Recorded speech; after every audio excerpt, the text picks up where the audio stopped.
Assalamualaikum warahmatullahi wabarakatuh. Perkenalkan, nama saya Freya Tresna Makmur dari kelas B4, nomor Skambut 141-2019-0144. Di sini saya akan memaparkan hasil dari literatur review saya yang berjudul Pertambangan dan Perindustrian dengan Gangguan Kesehatan. Adapun yang akan saya bahas, yang pertama ada jenis masalah kesehatan apa yang terjadi di pertambangan atau perindustrian. Kedua, pengelolaan lingkungan dan dampak kesehatan dari penambangan. Penambangan batu piring ini juga dapat memberikan dampak terhadap lingkungan dan kesehatan manusia. Dampak pada lingkungan yaitu ada pencemaran lingkungan dari hasil limbah yang dihasilkan, sedangkan pada manusia akan berdampak pada kesehatannya. Gangguan kesehatan akibat lingkungan kerja pada penambangan batu piring salah satunya adalah terjadinya gangguan fungsi paru pada pekerja dan masyarakat. Lalu dampak yang telah terjadi terhadap kegiatan pertambangan berlangsung ialah dampak negatif dan positif.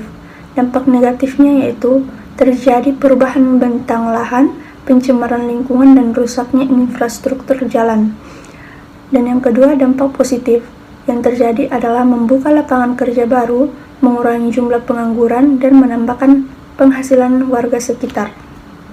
Selanjutnya, ada jenis masalah kesehatan yang terjadi di pertambangan dan industri. Bisa kita lihat di sini, ada yang sering terjadi dalam kesehatan itu ada penyakit sistem pernafasan, sistem pencernaan, sistem kardiovaskuler, sistem genito atau kemih, dan yang terakhir ada sistem integumentari. Selanjutnya ada pula penyakit yang ditimbulkan seperti pneumokoniosis, tuberkulosis, bronkitis kronis, penyakit jantung, kanker paru-paru, radang paru-paru, asma.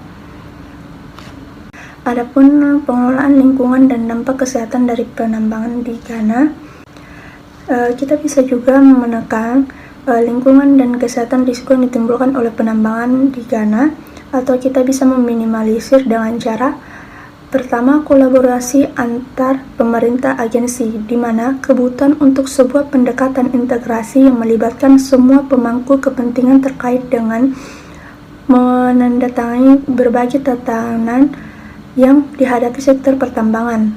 Kedua, pembentukan asosiasi pertambangan skala kecil, di mana maksudnya skala kecil harus berbentuk asosiasi yang berinteraksi secara teratur dengan semua pemangku kepentingan di sektor pertambangan.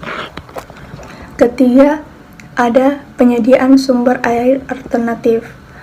Berbagai majelis harus memberikan alternatif sumber air minum yang diolah untuk dikonsumsi yang terkena dampak.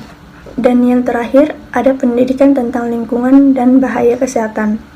Anggota komunitas membutuhkan pendidikan tentang lingkungan dan efek kesehatan seperti air, polusi, dan degradasi lahan disebabkan oleh operasi tambang untuk mengurangi efek samping. Nah, itu tadi hasil pembahasan dari literatur review saya. Kurang dan lebihnya mohon dimaafkan. Wabillahi taufiq wal hidayah. Wassalamualaikum warahmatullahi wabarakatuh.